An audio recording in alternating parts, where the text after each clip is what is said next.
Ed Boon and the squad done it again, bro. Now, I'm not saying that I low-key predicted that they would bring back a lot of these old school characters from the original timeline, but I low-key predicted that they bring back a lot of these old school characters from the original timeline. You know what? It's official. I'm 100% certain at this point right now that I'm definitely more hyped for this game than I am for Tekken 8. Now, don't get me wrong, Tekken 8 is still on the list to get copped, but Mortal Kombat 1 is taking the cake right now. I would even say I'm more hyped for this game than I am for Budokai Tenkaichi 4 too, until further notice. But anyway, we get a brand new trailer, and with that comes some new character reveals. And just like everybody else, they done cranked pretty much everybody up to 11. Now, first up, we get one of the original menaces, the Thanos of Mortal Kombat himself, Shao Kahn, or more accurately, General Shao.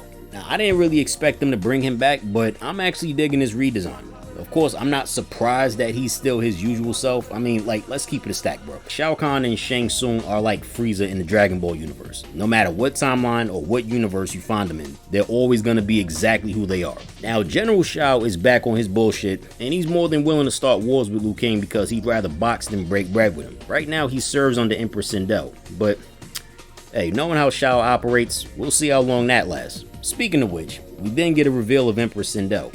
Still rocking that mature, motherly woman who prefers peace but will beat your ass if necessary type of energy as usual. I'm glad they brought her back to her original heroic self that she used to be in the original timeline, because this kind of lets her see the person she used to be before Shao Kahn invaded, slaughtered hella Edenians, including her husband Jared, and then basically forced her to marry him, which led to her taking her own life in order to throw a wrench into Shao Kahn's plans. And then sometime later would be resurrected and corrupted into a villain that did whatever he commanded pretty much. Now, it's a good thing that they didn't go back to having her be this undercover, bloodlusted tyrant who was actually the biggest simp for Shao Kahn like she was in the last game, in addition to acting like quite a bit of a 304. Ever lie with an Edenian? What?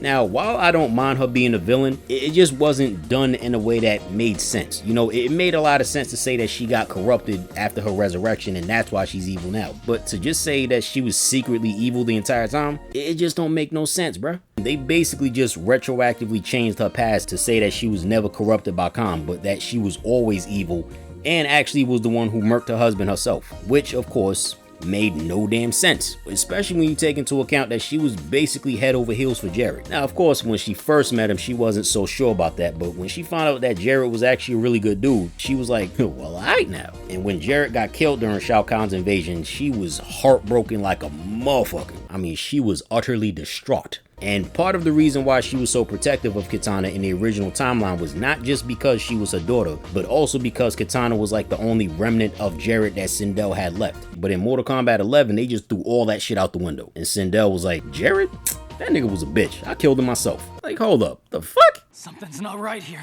What's wrong with you? But in this game, she's not on that type of time. Matter of fact, judging by the way she was talking to General Shao in that one cutscene, it's almost like she's low-key hoping that he does something out of pocket so she can have an excuse to put them paws on him. Now we get to some more of the guest characters. Bro, they done brought back Motaro, and he looks as cool as I thought he would look. Now, of course, he's a cameo character and not a main character, but I don't really mind that much because it's kind of like a low-key kind of callback to Mortal Kombat 3 where you could fight him, but to unlock him, you had to enter a certain button sequence or a cheat code or some shit. Unless, of course, you had a version of the game where you could just unlock him as a playable character and just click and play type stuff. I like how they even have him do his move, right? Where he basically picks you up and then punches your ass like halfway across the stage. Like, I remember that from MK3. Good times. I always hated that shit. Every time you got close enough to punch him, he just spammed that shit over and over and over and over and over. Bitch ass nigga. Next up, we got the protagonist of Conquest Mode from Mortal Kombat Deception returning, who is none other than Shujinko. Not gonna lie, I did not see this dude coming back in this game at all. But hey, I'm not complaining. I ain't complaining at all. At first, I deadass just thought this was Shang Tsung in his old form. But then I looked at his character profile and then it said Shujinko. I'm like, oh my god, what's up? And of course, you know, he's another guest character. What I'm curious about is as to whether or not his story played out the same way that it did, or at least somewhat similar to how it did in Deception. But assuming that his story did play out in the same way in some capacity, that would also imply that Onaga exists in this timeline too. Now, whether or not he'll even be a factor in this game, let alone make an appearance, I don't know. But aside from that, Shujinko's moveset is crazy. I ain't gonna lie, I like his tag team move. Bro just got on his Kenshiro shit. His son just walked up on him and hit him with that. with one arm behind his back and all that. Bro was smooth with it. Now, last time I said with the reveal of Havoc in the last trailer that we might see someone from Sato. That someone possibly being Motaro. Now, we didn't get any of that this time around, but I wouldn't lose hope. Now, although September is like right around the corner, I'd say there's probably about maybe 1 or 2 more reveal trailers before the official release of the game. So, you know, we'll see what they got. All in all, though, this is probably the hypest I've ever been for a game in a long time.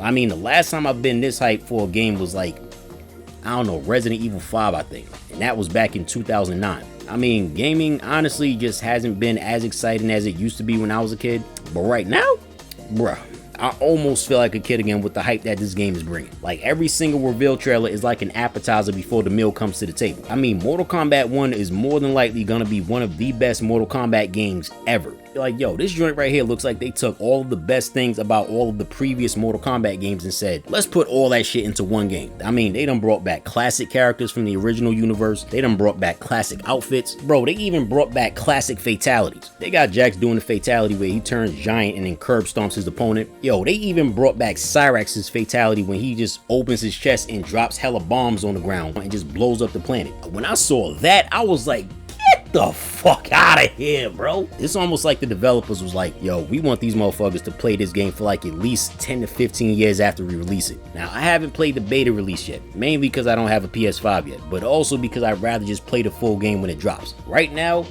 I'm reserving about an 8 to 9 out of 10 for this joint. The only thing that would boost that to a 9.5 or even a perfect 10 out of 10 is if they were to bring back Conquest Mode. But even if they don't, this game's still gonna be a banger regardless. This is probably one of the best times to be a Mortal Kombat fan right now. And like I said before, you got Street Fighter 6 having already dropped. Then we got this game coming out, Tekken 8 coming out, and Spider-Man 2 coming out. I'd say it's a pretty damn good time to just be a gamer, period, right now. Probably ain't gonna be the best time for your wallet though. But anyway, that's just my 2 cents. Let me know what y'all think and we can chop it up in the comment section. Peace.